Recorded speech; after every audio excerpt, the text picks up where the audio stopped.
नमस्कार। बिहार विधानसभा में इस समय मानसून का सत्र चल रहा है, लेकिन आरजेडी के खेमे में देखा जाए तो लगातार आपसी तनातनी का माहौल बन रहा है। लगातार ऐसा लगता है कि आरजेडी खेमा जो है वो कमज़ोर होता हुआ दिखाई पड़ता है। और सबसे महत्वपूर्ण बात कि बिहार में जो विधानसभा का मानसून सत्र चल रहा है उसमें नेता प्रतिपक्ष यानी तेजस्वी यादव नजर नहीं आ रहे हैं, जो लगातार सवालों के घेरे में आता हुआ दिखाई पड़ता है। इन तमाम मुद्दों पर बात करेंगे, लेकिन सबसे बड़ी बात की जो आरजेडी के सबसे बड़े चेहरे हुआ करते थे, यानी राष्ट्रीय जनता दल के जो सबसे बड़े प्रवक्ताओं में से एक थे मृत्युंजय तिवारी, जिस तरीके से उन्होंने बीती 16 जुलाई को अपना इस्तीफा दिया। अब जो महत्वपूर्ण और बड़ी खबर आ रही है कि वो बीजेपी का दामन थामते हुए दिखाई पड़ सकते हैं, यानी आरजेडी को एक और बड़ा झटका लगता हुआ दिखाई पड़ सकता है, क्योंकि इससे पहले ऋतु जायसवाल बीजेपी में शामिल हो चुकी हैं। खेसारी का भी रुख जो है बीजेपी से आरजेडी से अलग दिखाई पड़ता है, जो आरजेडी के टिकट पर चुनाव लड़े थे, लेकिन अब वो यहां अगर देखा जाए तो जन स्वराज का समर्थन करते हुए नजर आते हैं। अब इसी बीच में मृत्युंजय तिवारी, जिन्होंने हाल ही में आरजेडी को छोड़ा, अब बीजेपी का दामन उन्होंने थाम लिया, एक तरीके से बीजेपी में शामिल हो गए हैं। और लगभग मीडिया से बात करते हुए इस बात की पुष्टि भी हो गई है कि वो आज बीजेपी का दामन थामने वाले हैं। अब सबसे बड़ा प्रश्न ये बनता है कि बांकीपुर में 30 जुलाई को चुनाव है, उससे पहले आरजेडी खेमा जिस तरह तितर बितर दिखाई पड़ता है। तेजस्वी यादव विदेश घूमने गए, उनकी यात्रा को लेकर सवाल उठे। साथ में अगर हम देखें खेसारी लाल यादव, उनकी राह अलग होती हुई दिखाई पड़ी। और अब मृत्युंजय तिवारी, चलिए आरजेडी छोड़ दी एक बात है, लेकिन अब वो बीजेपी में शामिल होने जा रहे हैं। और बांकीपुर सीट पर अभी 3-4 दिन का समय है, वो आरजेडी के खिलाफ प्रचार प्रसार करते हुए दिखाई पड़ेंगे। लेकिन ये भी आप मानकर चलिए कि क्या अब आरजेडी का जो बिखराव है उसको कोई रोक नहीं पा रहा है? क्या लालू यादव जो मजबूत नेता रहे, आरजेडी को उन्होंने इस्टेब्लिश किया, स्थापना की, उसको लेकर भी ये कहा जा रहा है कि लालू यादव का प्रभाव पूरी तरीके से खत्म हो गया।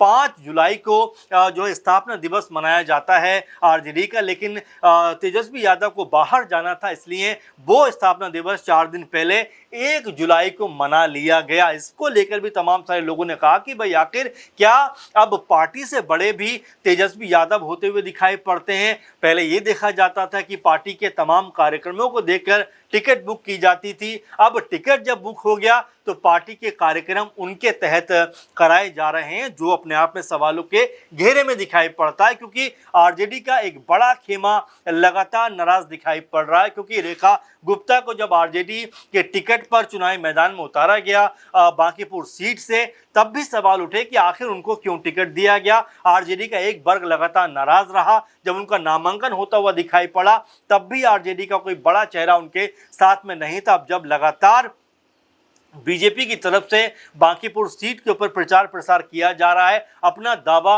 मजबूत किया जा रहा है, तो वहां पर आरजेडी अपनी कोई बड़ी लीडरशिप के साथ में वहां पर नजर नहीं आती। साथ में तेजस्वी यादव की भूमिका को लेकर सवाल उठते हैं कि आखिर वो कहां गायब हैं, क्यों विधानसभा में नहीं आ रहे हैं, क्यों अहम मुद्दों पर अपना जो ओपिनियन है वो रखते हुए नजर नहीं आ रहे। यानी कि तेजस्वी यादव को लेकर तमाम तरह के सवाल यहां पर उठते हुए दिखाई पड़ते हैं। आपको बता दें कि बीते 20 सालों से मृत्युंजय तिवारी लगातार आरजेडी के सबसे मजबूत सिपाहियों में से एक रहे थे, ताकतवर चेहरों में से एक रहे थे। आखिरकार ऐसी क्या वजह हुई जो वो आरजेडी को छोड़ते हुए दिखाई पड़े और अब बीजेपी में शामिल होते हुए नजर आ रहे हैं? यानी कि क्या उनके दिल में कोई बड़ी ठेस लगी है? यहां तक उन्होंने कहा कि तेजस्वी यादव जो है वो अब चाटुकारों से घिरे हुए हैं, वो ऐसे लोगों से घिरे हुए हैं जो सही को सही और गलत को गलत नहीं कह पा रहे हैं। यहाँ तक मृत्युंजय जो तिवारी हैं वो कहते हुए नजर आते हैं कि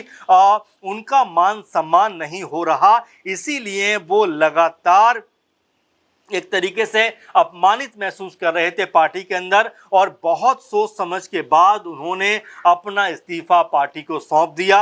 यानी कोई भी कह सकते हैं कि जल्दबाजी में ये फैसला नहीं लिया गया, बल्कि कहीं ना कहीं तमाम चीज़ों को देखकर, तमाम चीज़ों को परखने के बाद मृत्युंजय तिवारी ने अपना इस्तीफा सौंपा।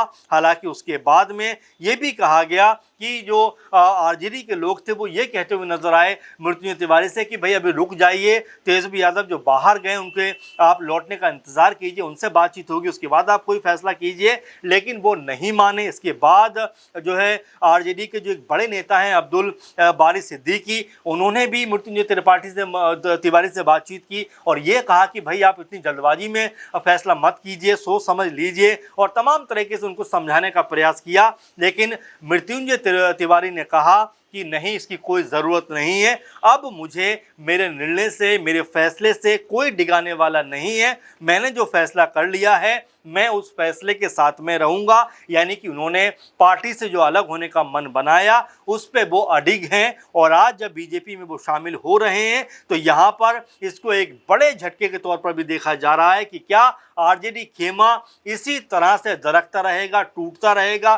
क्या आरजेडी की नींव अब लगातार कमज़ोर हो रही है? क्योंकि इससे पहले भी देखा गया कि तेजस्वी यादव के भाई यानी तेज प्रताप यादव भी जब उनको पार्टी से निकाला जाता है, परिवार से निकाला जाता है, उसके बाद में वो अपनी अलग पार्टी बनाते हुए दिखाई पड़े। रोहिणी आचार्य भी जो है नाराज दिखाई पड़ी, और इसके बाद तेज प्रताप यादव ने तो यहाँ तक कहा कि तेजस्वी यादव जो है वो ऐसे लोगों से घिरे हुए हैं जो लगातार उनके ऊपर अपना कब्जा कायम करना चाहते हैं, उनके ऊपर अपना दावा और दबदबा बनाना चाहते हैं। सही गलत का फैसला तेजस्वी यादव नहीं कर पा रहे हैं। जयचंदो की टोली कहा था तेज प्रताप यादव ने, और अब जिस तरह से लगातार कई बड़े चेहरे आरजेडी का दामन छोड़ते हुए दिखाई पड़ते हैं, सवालों के घेरे में आता है कि क्या तेजस्वी यादव अब पार्टी को नहीं संभाल पा रहे हैं। और आपको बता दें कि बिहार में जिस तरह से जो मानसून सत्र चल रहा है उसमें लगातार तेजस्वी यादव जिस तरह से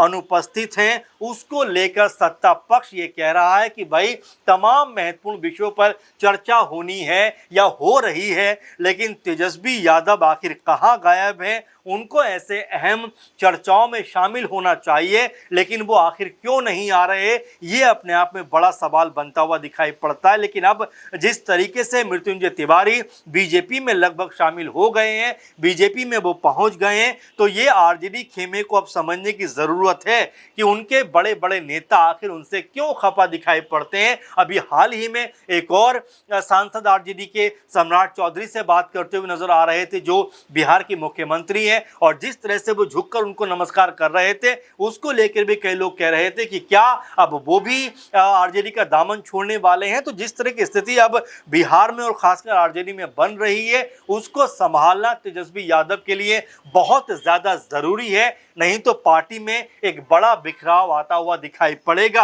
अब ऐसे में तेजस्वी यादव को लेकर वाकई में ये सोचना और बोलना ज़रूरी हो जाता है कि क्या आने वाले दिनों में इन तमाम मुद्दों के ऊपर वो अपनी राय कायम करेंगे, अपनी राय रखेंगे, या अभी भी खामोश रहेंगे, क्योंकि उनकी पार्टी के बड़े चेहरे न सिर्फ जा रहे हैं बल्कि वो जिस तरह से मानसून सत्र में नहीं आ रहे हैं वो भी अपने आप में सवालों के घेरे में। अब इसको लेकर आप क्या सोचते हैं, कमेंट जरूर करिए। फिलहाल के प्रोग्राम में बस इतना ही। आप लगातार जुड़े रहें। नमस्कार।